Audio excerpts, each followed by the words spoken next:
All right, friends, today we're talking about triads and walking bass lines. We're going to put the two together, and I've got a great exercise to help you elevate your game. Grab your bass, and let's do this.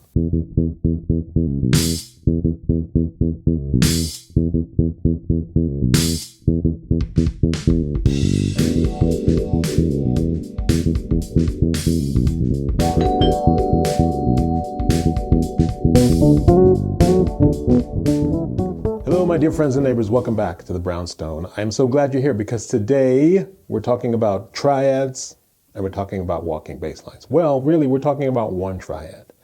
But the reason why we're only talking about one triad is because of something that I try to stress in all of my videos. Whenever I ask a student to play a triad, they play this.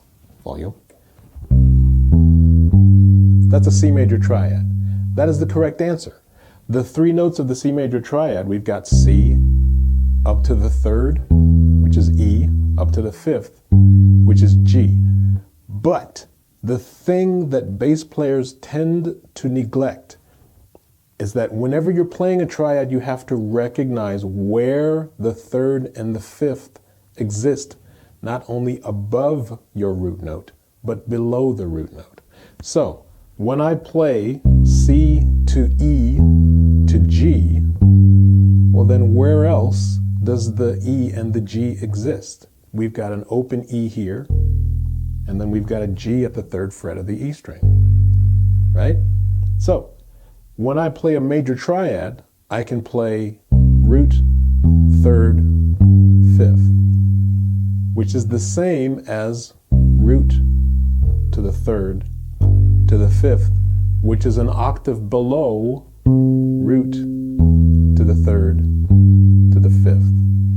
Recognizing where all of the notes are going to be in your major triad is going to help to elevate your game immediately, because the more choices you have, the more you're able to create walking bass lines and improvise walking bass lines that are constantly evolving and changing, and you don't have to play the same thing every single time. So hopefully you have your bass in hand, because I'm going to jump right into this exercise. I have Anna 2 with me, set to the jazz sort of setting, and I'm at a tempo of 92 BPM. So play along. What we're going to do is first just outline the notes of the triad, and I'm going to do so in a way that is very simple so that everyone can follow along. And then for some of you, that'll be the end of the exercise. You can just keep working on that until it becomes comfortable. Then we'll get to the next level of the exercise, which is really the lesson that I wanted to get across to you today. So here's the deal. Nice little jazz groove, 92 BPM, and all we're going to do is outline the notes of the triad. And I'm going to play them as follows, like this. 1, 2, 1, 2, 3. I go C.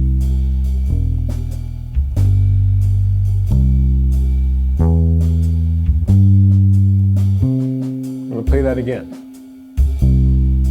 Third, fifth, root, third, fifth, root. Root, third, fifth, root, third, fifth, root.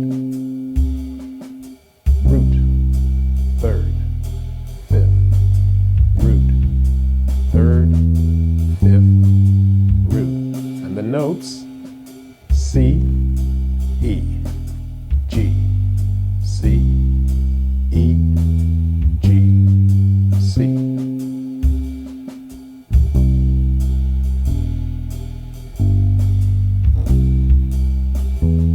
Now let's do that descending. So we have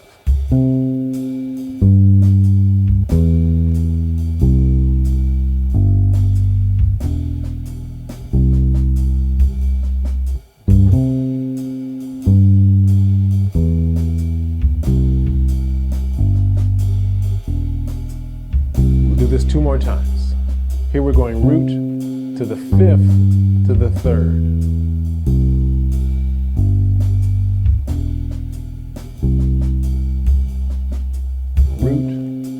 fifth, third.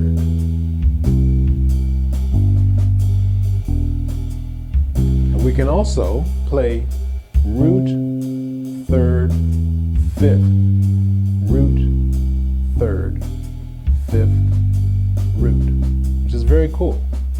Root, third, fifth, root, third, fifth, root. Two more times.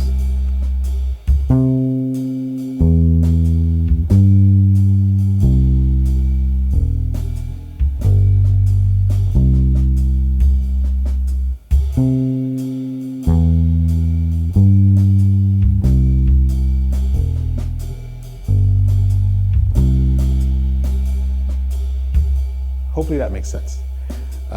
Again, all we're doing there is outlining the notes of the triad, and we're doing so in a way that gives you all of the options so that you know where you can play and what's available to you in one full area of the neck before you make a move. Because playing root, third, fifth is great, but you don't want to be locked into that.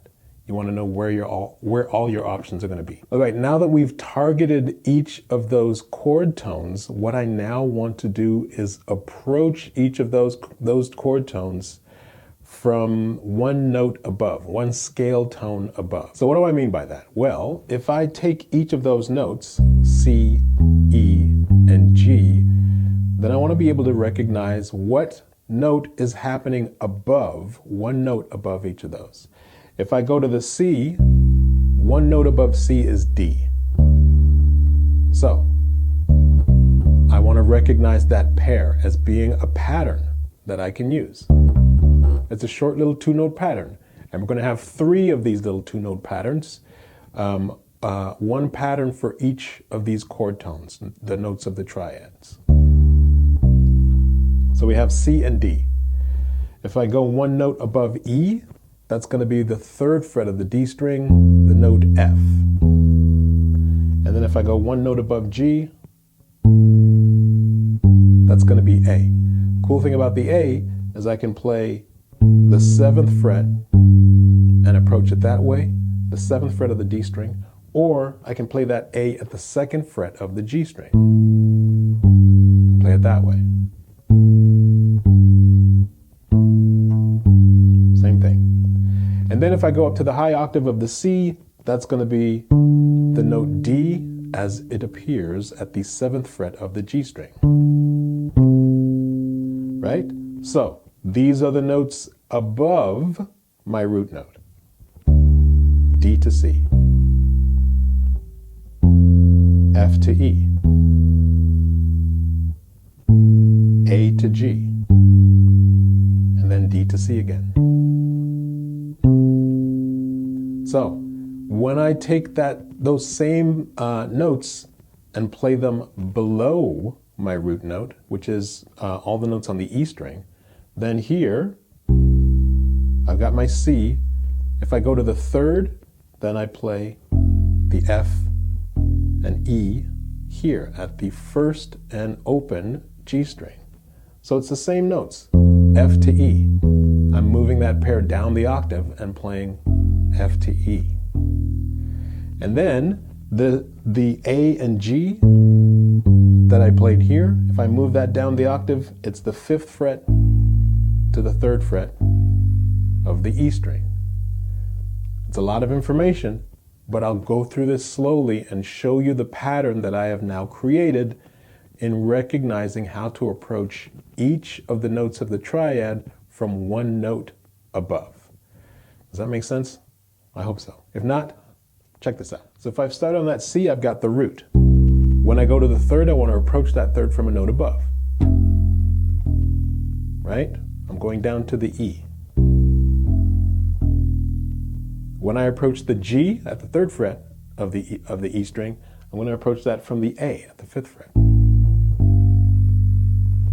So my first little triad going root, 3rd, 5th, but now approaching each of those notes from a note above, I have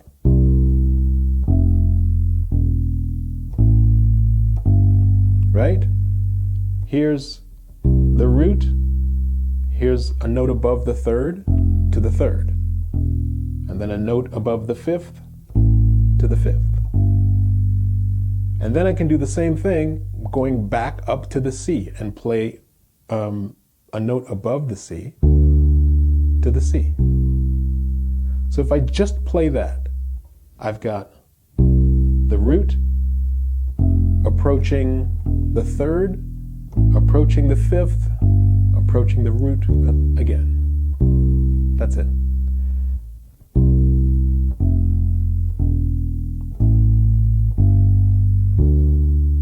We'll just loop that. So, root to the third, approaching the fifth, approaching the root. Again, root, approach the third, approach the fifth, and approach the root. Do it one more time. 2 more times.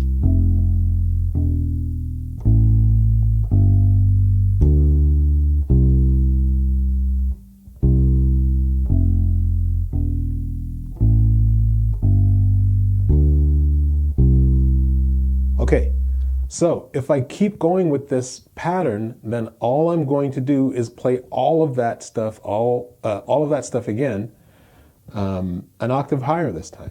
Because now that I have approached the root, I approach the third, and then I approach the fifth, and then I approach the root. So it's the same thing, I just moved it up an octave. So if I put those two patterns together, here's what I get. Approach the third, approach the fifth, and approach the root. And then approach the third, approach the fifth, and approach the root. Okay, you got it? You think we can go through this in time? I'm going to use the same pattern, 92 BPM, this little swing jam, and I'll ask you to play along if you can. We're going to take this super slow. I'm going to play each of those notes as half notes, right? 2, 3, 4. 1, 2, half notes like this.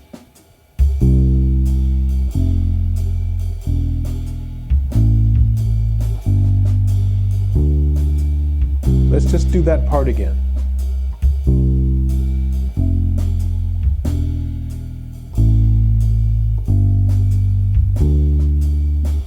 Now we'll do both. The low octave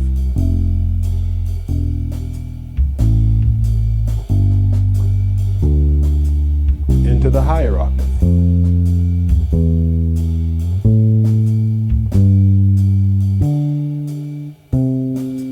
Right? We'll do that again.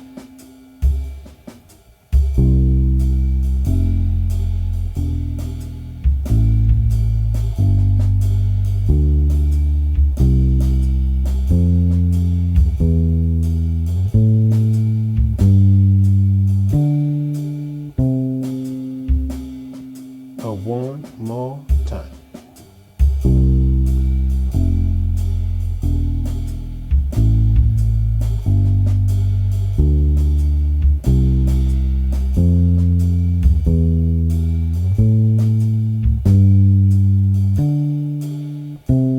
I lied. One more once.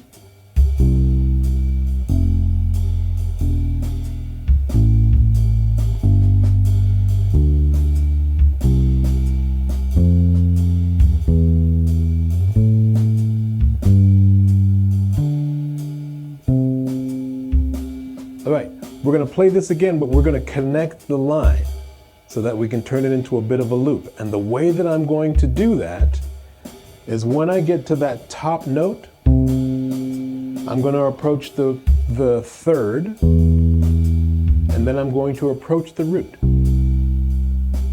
So basically, here's what happens. When I get to that top note, I'm playing, approaching the third, and then approaching the root.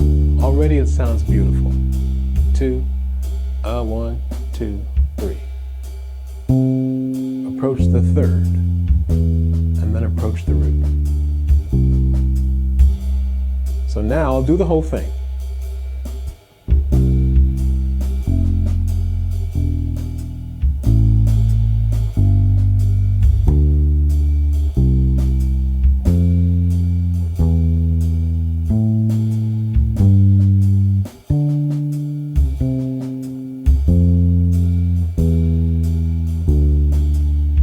See that?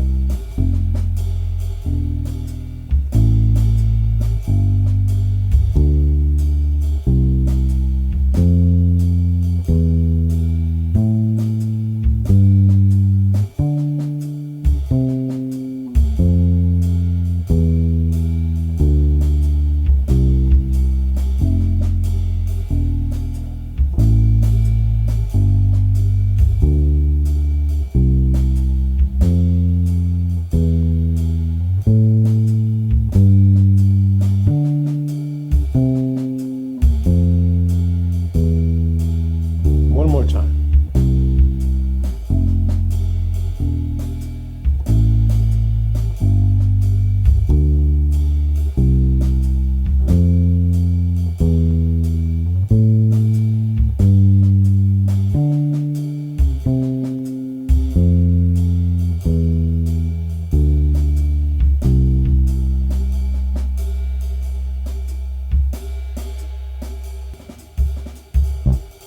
Two.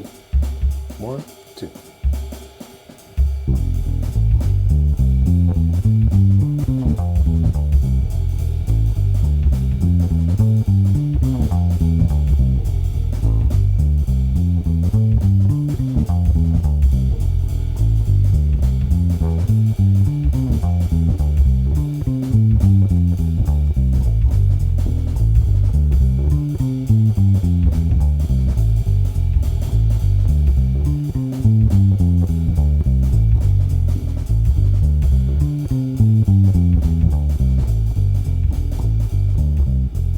So I don't know if you noticed there, but I took the same pattern and I played it descending. So it's very simple. I took approaching the root, approaching the fifth, approaching the third, and then doing it again, approaching the root, approaching the fifth, and approaching the third. And then